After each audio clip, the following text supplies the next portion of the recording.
I'm Lisa Donovan, co-director of Brainworks, the Berkshire Regional Arts Integration Network. Today, the Brainworks team and I are going to share with you a music strategy that you can integrate into lessons in your classroom. Among the teachers we work with, this music strategy is a favorite because it's so flexible. This strategy is also featured in Shell Education's book series, Integrating the Arts Across the Curriculum. The strategy is called Soundscape. A soundscape is the layering of sound effects to bring a scene, a setting, or historical event to life. The sound effects can be created with voices, instruments, or the sounds from everyday objects, also called found sounds. Let's take a look at how to implement this strategy in your classroom, and as we go, watch for evidence of learning in the English language arts, science, and music. Today, I'm joined by this group of colleagues. Let's imagine this class is reading the wordless children's book, The Lion and the Mouse, by Jerry Pinkney. This book is a retelling of Aesop's fable. A lion spares a mouse's life when the mouse promises to repay the lion. Later, the lion gets trapped in a poacher's net, and sure enough, the mouse comes to the lion's rescue. First, the teacher would select an illustration that could be brought to life through a soundscape. Let's use this illustration, which is seen in the very beginning of the book. Here we see the mouse at the break of dawn in the Serengeti. The onomatopoeia in this page tells us that an owl is nearby.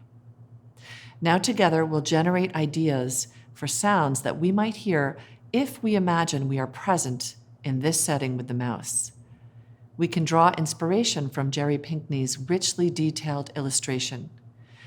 Because it's also a habitat, you can encourage students to do additional research to generate ideas for sounds in the setting. We can also draw upon our own prior knowledge of which sounds are present in this part of the natural world. What I noticed in looking at the picture was that there could have been cricket sounds in the background. I could imagine wind rustling through the plants and the trees. I noticed the big tree in the background and I thought about the different animals that were living inside of the tree or moving around within the tree. The most obvious sound I noticed was the owl in the background because it had the who on the page. I was really thinking about the sound of the little mouse feet on the stones as he walked in the morning. Next, the group circulates the classroom to find objects they could use to create their desired sound. Remember, students can make sounds with their voices, with body percussion, or found sounds. If you're able, you may want to have some instruments available. Found sounds are a great option. Everyday materials can be used in unique ways, such as crumpling paper or tapping pens. Let's hear the choices that each group member has made.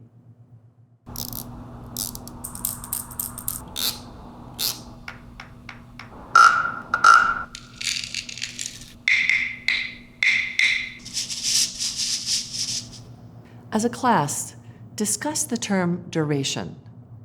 Duration is one of the elements of music, and it refers to the amount of time a sound occurs. If we decide to make our soundscape last for 30 seconds, should all of the sounds play constantly for the whole 30 seconds? Probably not. Sounds will likely come in and out. Sounds can also be layered on top of each other to create texture, another element of music. Also discuss dynamics, another element of music. Dynamics refer to how loud or soft music is played.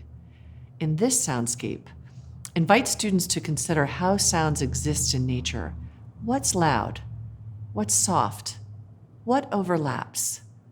How might students use the elements of music in making artistic choices to bring the scene to life through sound? There might be some sounds that start quiet and grow louder, a crescendo, or vice versa, a decrescendo. Introduce the element of timbre. Timbre refers to the tone of a sound and the distinguishing characteristics that make the sound unique. Sounds can be described in countless ways, including bright, sharp, airy, light, brassy, dark. The possibilities are endless. Teach these concepts: duration, texture, dynamics, and timbre, and practice them with your class before embarking on the lesson. You may also want to look at additional elements of music. After collaborative decisions about incorporating the elements of music, the group is ready to perform their soundscape. Let's listen.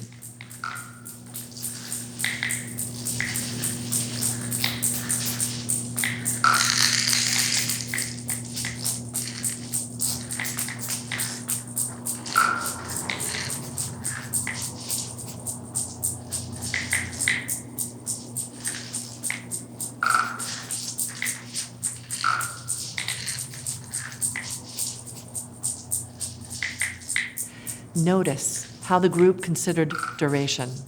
Certain sounds, like the chirping of insects and the sounds of grass, were heard intermittently. Dynamics also came into play. Each sound had distinct characteristics, timbre, which allowed the listener to easily imagine different elements layered in the Serengeti environment. Now let's listen to the group's debriefing discussion.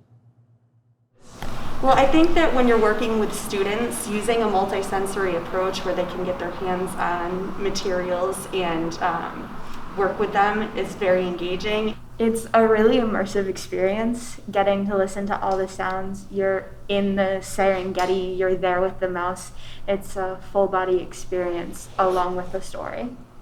Something that was really cool about us composing was that we all had this sense of what would start and what would go towards the end. Like, we agreed that the more ambient background noises, like the rustling and the maracas, would be first to sort of set this base for the more distinct notes, like the woodblock. I know for the frog, I know that typically frogs don't croak like every 2 seconds, so I tried to like space it out so it was more like natural rather than like an artificial noise. My group members and I decided that I should maybe muffle the instrument a little bit so that it sounded like the bird tapping on the bark was in the distance and not so up close. Because if I remove my hand, it's much louder. So we made that choice to change the sound a little bit so it fit better into the soundscape. Here are a few final ideas to help you use the soundscape music strategy successfully in your classroom. Consider making your own instruments. Creating percussion instruments like rain sticks, maracas, or thumb pianos can lead to valuable experiments in music making. Remember to collaboratively explore how to use the elements of music intentionally to make your soundscape successful. You don't have to start with a book illustration. Nearly anything can be a jumping off point for a soundscape. A poem, a photograph, a passage from a novel, a scene from a play, a historical moment. Think about recording the group as they play their soundscape. Students can go back and listen to their creation and self-evaluate their work.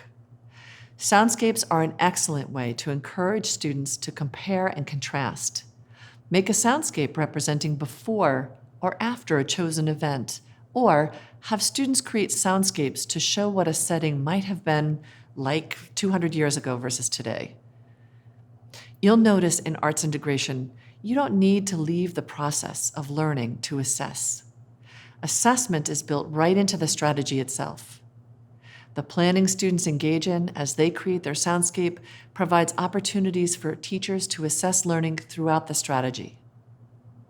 A debriefing conversation at the end of the process allows students a chance to explain their thinking.